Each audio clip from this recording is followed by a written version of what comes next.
عزیز طلبہ second year اسلامیات، ہمارا آج کا لیسن آیت نمبر 113 سورۃ البقرہ سے شروع ہو رہا ہے۔ اللہ رب العزت کا ارشاد، اعوذ باللہ من الشیطان الرجیم، بسم اللہ الرحمن الرحیم۔ وقالت الیہود لیست النصارى علی شیء، اور کہا یہودیوں نے نہیں ہیں عیسائی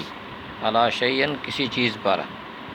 وقالت النصارى، اور کہا نصارہ نے، عیسائیوں نے، لیست الیہود علی شیء،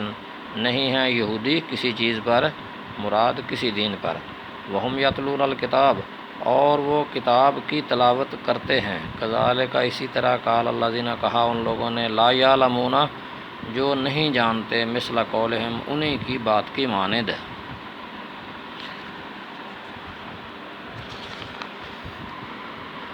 فاللہ یحکم بینہم، پس اللہ تعالیٰ فیصلہ کرے گا ان کے درمیان، یوم القیامہ، قیامت والے دن، فیما کانوا فیہ یختلفون، جس میں کہ وہ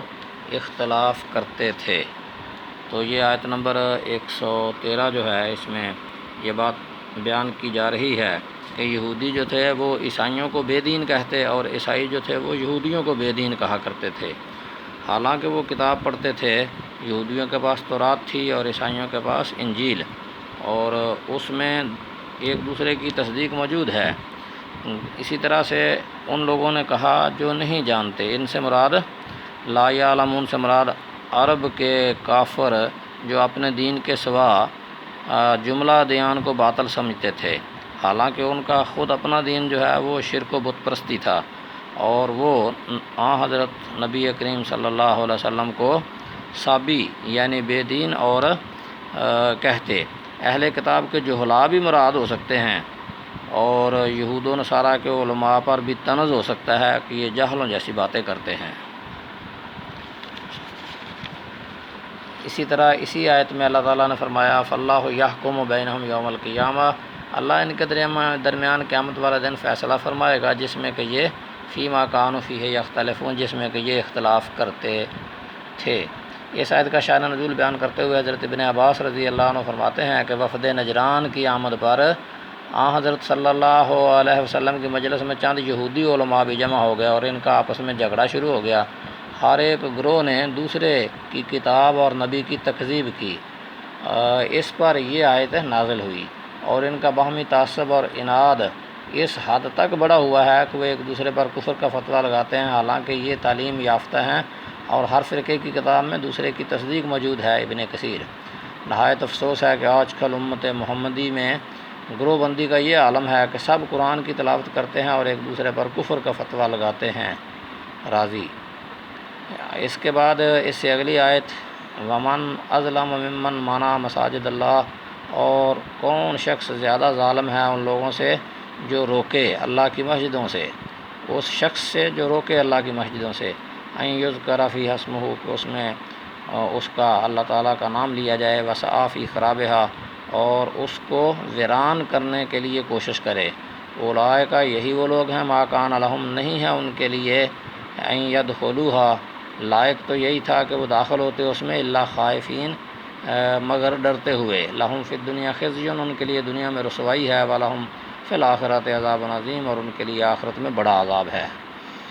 اس آیت کی تفسیر میں ابن جریر رحمۃ اللہ علیہ کہتے ہیں کہ اس سے بخت نصر اور عیسائی مراد ہیں، جنہوں نے بیت المقدس کی تخریب کی اور یہود کو اس سے روک دیا۔ حضرت ابن عباس رضی اللہ عنہ سے بھی یہی روایت ہے کہ عیسائیوں کے حق میں یہ آیت نازل ہوئی ہے کہ انہوں نے محض عداوت کی بنا پر یہود کو بیت المقدس میں عبادت گزارنے سے روک دیا تھا، مگر بخت نصر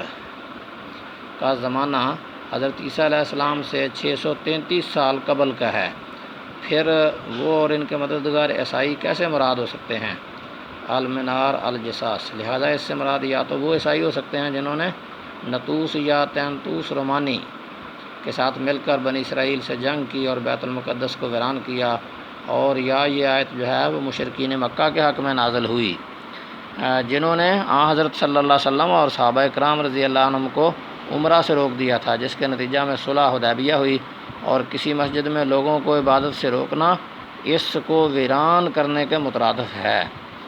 حافظ ابن قیم رحمۃ اللہ علیہ لکھتے ہیں کہ آخری قول اقرب الی الصواب معلوم ہوتا ہے، یعنی یہی قول جو ہے وہ زیادہ صحیح ہے۔ مسئلہ اہل کتاب کے جو معبد ہیں، عبادت خانے ہیں، ان کی بے حرمتی تو ممنوع ہے، مگر اولیاء اور بزرگان دین کے مقابر پر جو مساجد بنی ہوئی ہیں، یہ چونکہ عبادت لغیر اللہ کا ذریعہ بنی ہوئی ہیں، اس لیے ان کا منہدم کرنا ضروری ہے، جیسا کہ حضرت صلی اللہ علیہ وسلم نے مسجد ضرار کو گرا دینے کا حکم دیا تھا۔ اس میں پیشگوئی بھی ہے کہ آئندہ یہ مشرک بیت اللہ یعنی کعبہ میں چھپ چھپا کر ہی داخل ہو سکیں گے، چنانچہ ایسا ہی ہوا، اور 9 ہجری میں الا لا یحجن بعد العام مشرک ان کا اعلان کر دیا گیا کہ آج کے بعد کوئی مشرک مکہ میں داخل نہیں ہو سکے گا۔ اللہ سے دعا ہے کہ اللہ ہمیں کتاب و سنت کو سمجھنے اور اس پر عمل کرنے والا بنائے، آمین۔